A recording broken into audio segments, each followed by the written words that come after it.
नमस्कार दोस्तों, good evening. बहुत बहुत स्वागत है आप सभी लोगों का फिर से एक और बार बिहाइंड द स्टंप्स पे।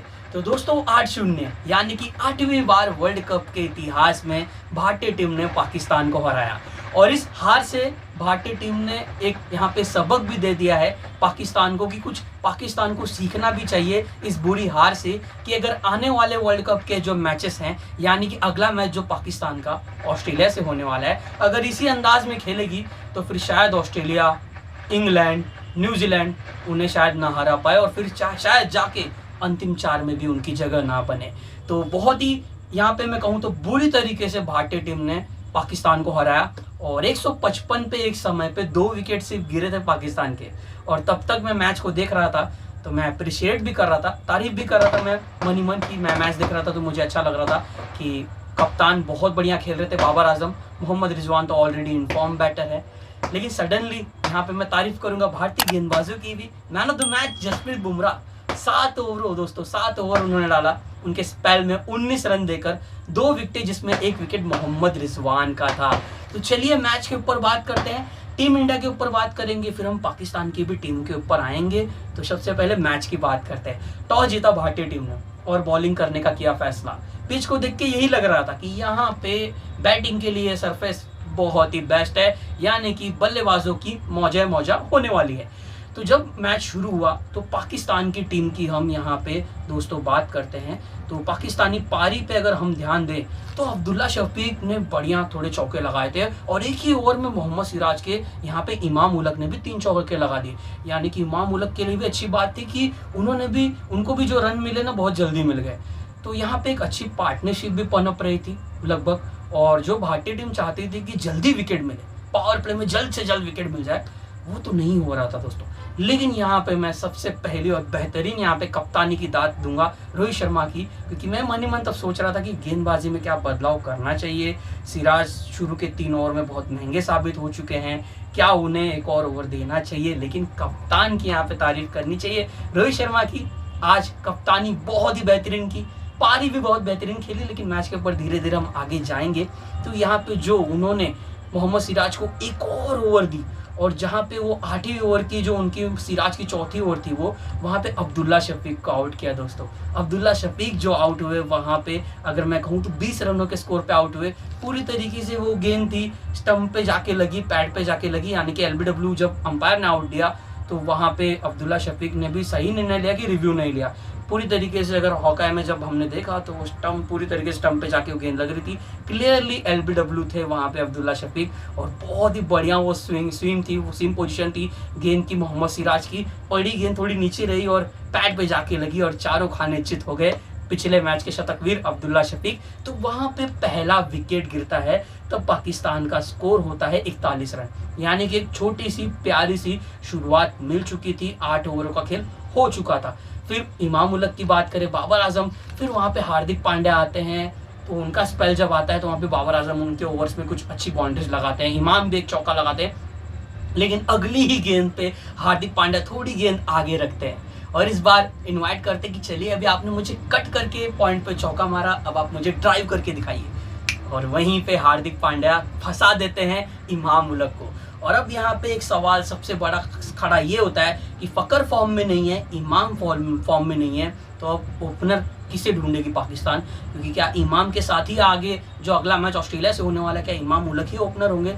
ये बहुत बड़ा सवाल होगा। इमाम उलग जो इस मैच में अगर मैं कहूँ तो कंपैरिजन उनके पिछले फॉर्म से अगर मैं तुलना करूं, पिछले प्रदर्शन से अच्छी पारी थी। 36 रन बना के आउट हुए यहाँ पे, लेकिन हार्दिक पांड्या उन्हें आउट करते हैं, KL राहुल वहाँ पे कैच पकड़ते हैं। फिर आती है सबसे बेहतरीन एक पार्टनरशिप। ये पार्टनरशिप बहुत बढ़िया चलती है मोहम्मद रिजवान और बाबर आजम के बीच में। मोहम्मद रिजवान भी थोड़े भाग्यशाली, जो रविंद्र जडेजा का वो पहला ओवर जहाँ पे लेग बिफोर की अपील होती है, अंपायर आउट देते हैं, रिजवान रिव्यू लेते हैं।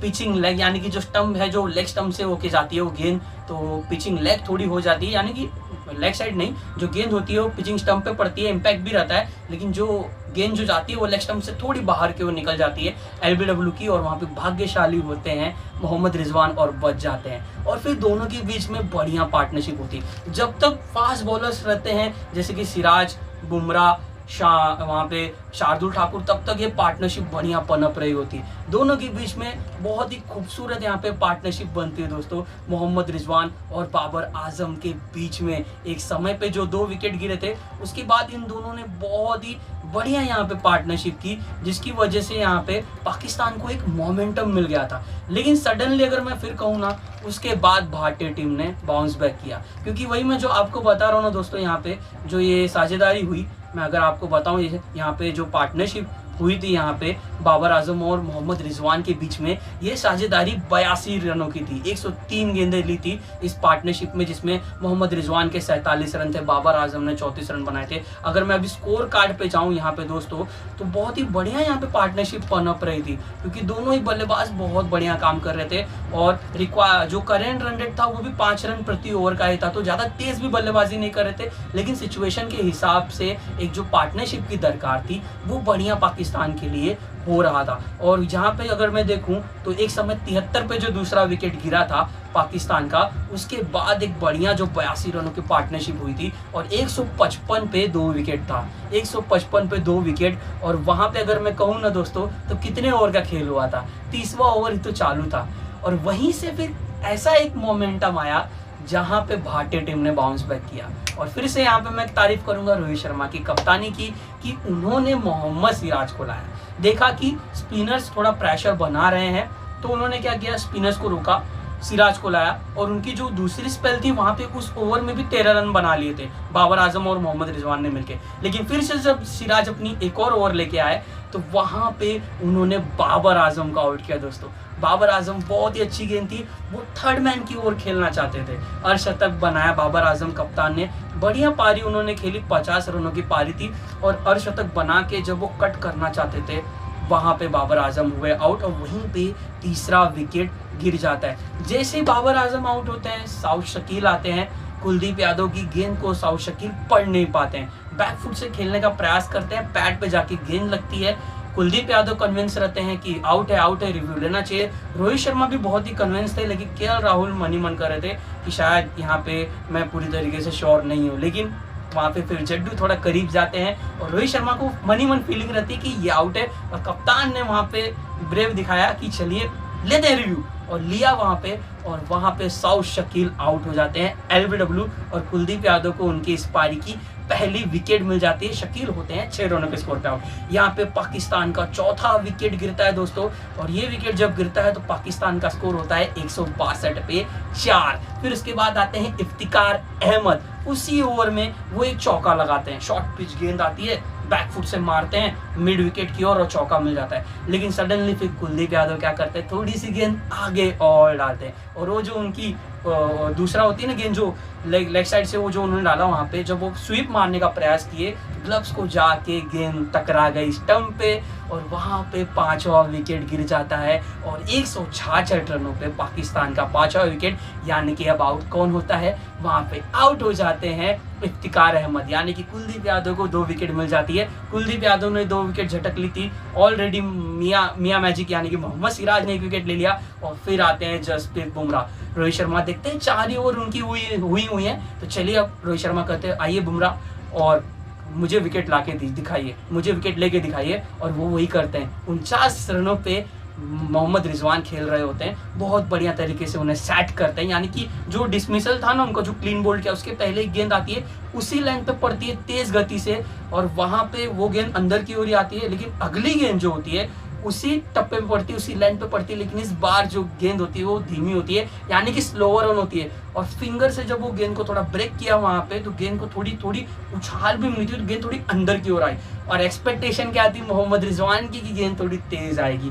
वो कट करके सिंगल लेना चाहते थे, लेकिन बल्ले और उनके जो पैड पे था बहुत ही गैप था, और उसकी वजह से वहां पे आउट हो गए मोहम्मद रिजवान। और यहाँ पे एक और विकेट, यहाँ पे देखो तो मोहम्मद रिजवान होते हैं आउट, और 168 रनों पे तुरंत एक और 6वां विकेट गिर जाता है। फिर क्या आते हैं यहाँ पे उप कप्तान पाकिस्तान के शादाब खान, जिनसे उम्मीदें होती हैं कि वो साथ निभाए मोहम्मद नवाज का।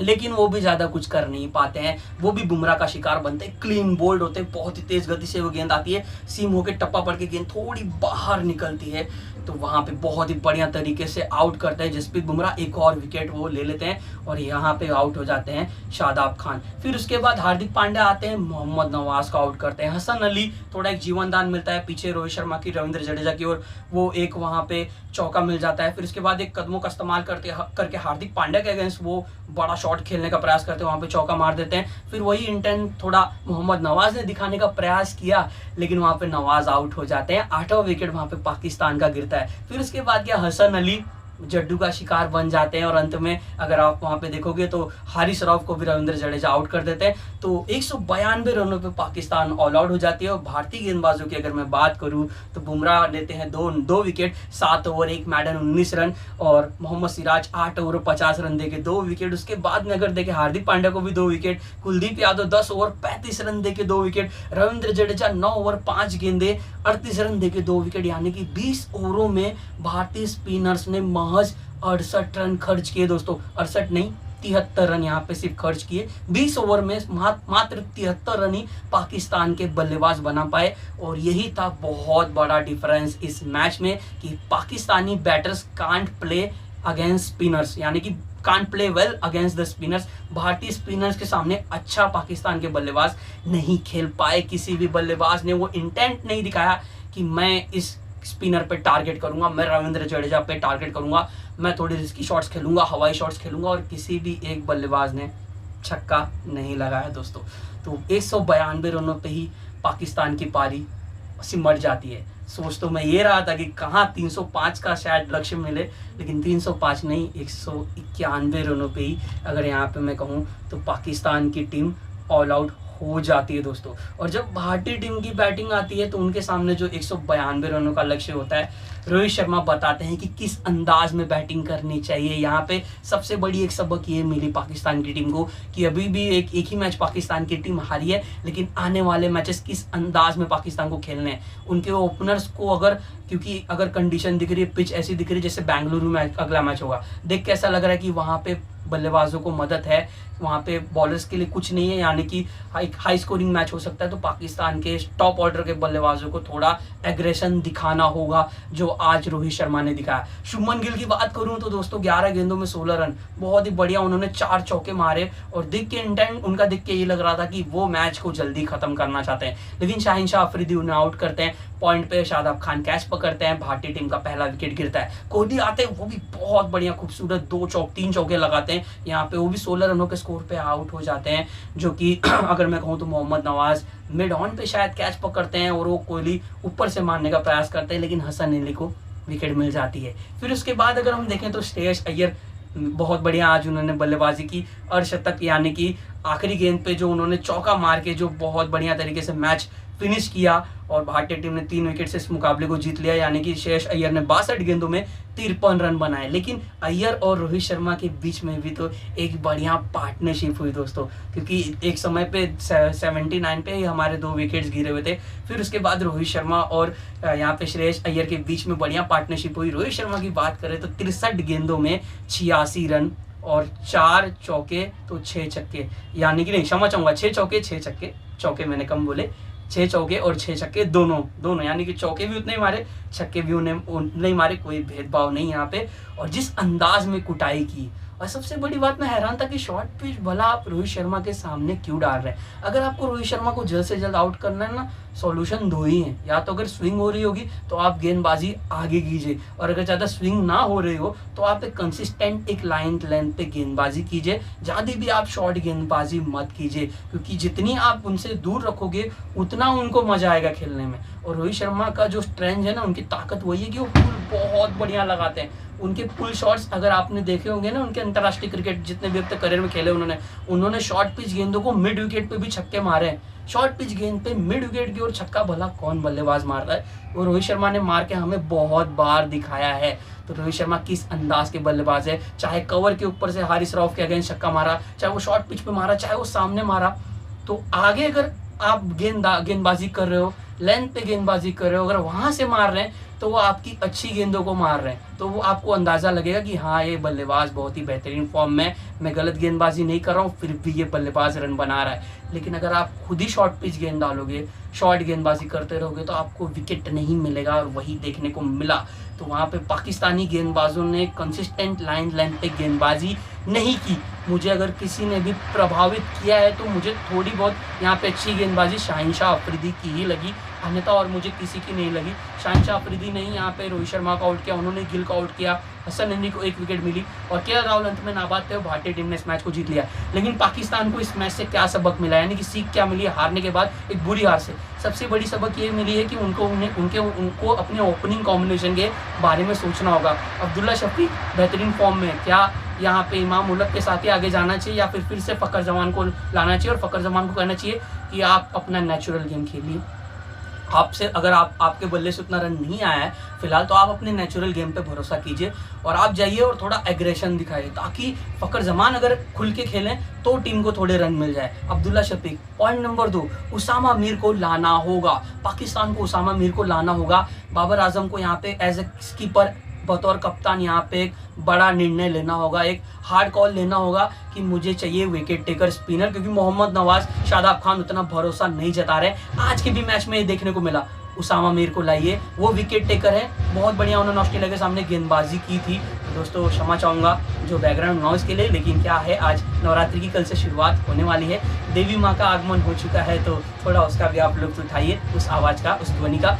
तो यहाँ पे मैं कह रहा हूँ कि उसामा मीर को भी दोस्तों यहाँ पे लाना चाहिए पाकिस्तान को। तो ये बाबर आजम कप्तान को ये निर्णय लेना होगा कि उसामा मीर को लाना होगा, अब या शादाब खान की जगह पे लाइए, या फिर आप मोहम्मद नवाज की जगह पे लाइए। मैं कहूँगा आप शादाब खान की जगह पे लाइए, वाइस कीपर यानी कि कप्तान आप शाहिनशाह अफरीदी या फिर आप मोहम्मद नवाज को बनाइए, क्योंकि शादाब खान उतना आपको वहाँ पे अभी उतना भरोसा नहीं जता रहे, शादाब खान का वो प्रदर्शन नहीं है। तो ये बहुत ही बड़ा निर्णय लेना होगा। बेंगलुरु में जहाँ पे स्पिनर्स को मदद मिलती है, युजवेंद्र चहल ने कितने विकेट्स लिए हैं आपको अंदाजा है, तो उसामा मीर एक लेग स्पिनर चाहिए, वहाँ पे शायद जैम्पा हावी हो सकते हैं, तो आप अपने विकेट टेकर स्पिनर को लाइए, उसामा मीर को लाइए दोस्तों।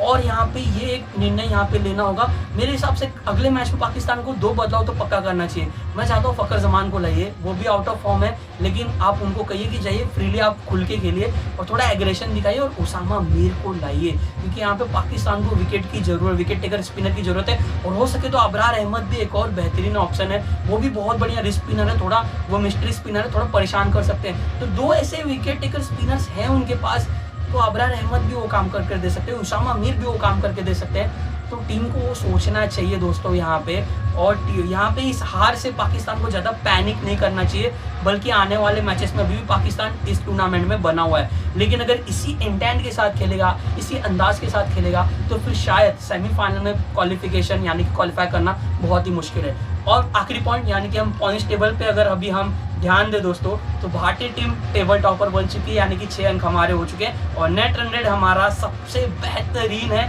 क्योंकि हमने आज इस मुकाबले को 117 गेंदें रख कर जीता, यानी कि 19 ओवर रख के हमने इस मैच को जीत लिया, 20 ओवर 19 ओवर, क्योंकि अब हमारा नेट रन रेट जो है वो +1.821 है, यानी कि हमारा नेट रन रेट न्यूजीलैंड से भी बेहतर है। न्यूजीलैंड दूसरी टीम दूसरे स्थान पे आ चुकी है, उनके भी 6 अंक है, तीसरे स्थान पे साउथ अफ्रीका है 4 अंकों के साथ, और अभी भी पाकिस्तान चौथे स्थान पे है। तो अभी भी पाकिस्तान है इस टूर्नामेंट में, बस उन्हें थोड़े चेंजेस करने होंगे। आप बैठाइए शादाब खान को बाहर और लाइए आप यहाँ पे उसामा मीर को। उसामा मीर आपके विकेट टेकर स्पिनर बन सकते हैं। उसामा मीर के आने से आपके पास एक ऐसा स्पिनर होगा जो विकेट के लिए जाएगा। शादाब खान उतना भरोसा नहीं जता रहे दोस्तों। तो भारतीय टीम ने आज इस मुकाबले को जीत लिया है 7 विकेटों से। अब हमारा अगला जो मुकाबला होगा वो होने वाला है बांग्लादेश से।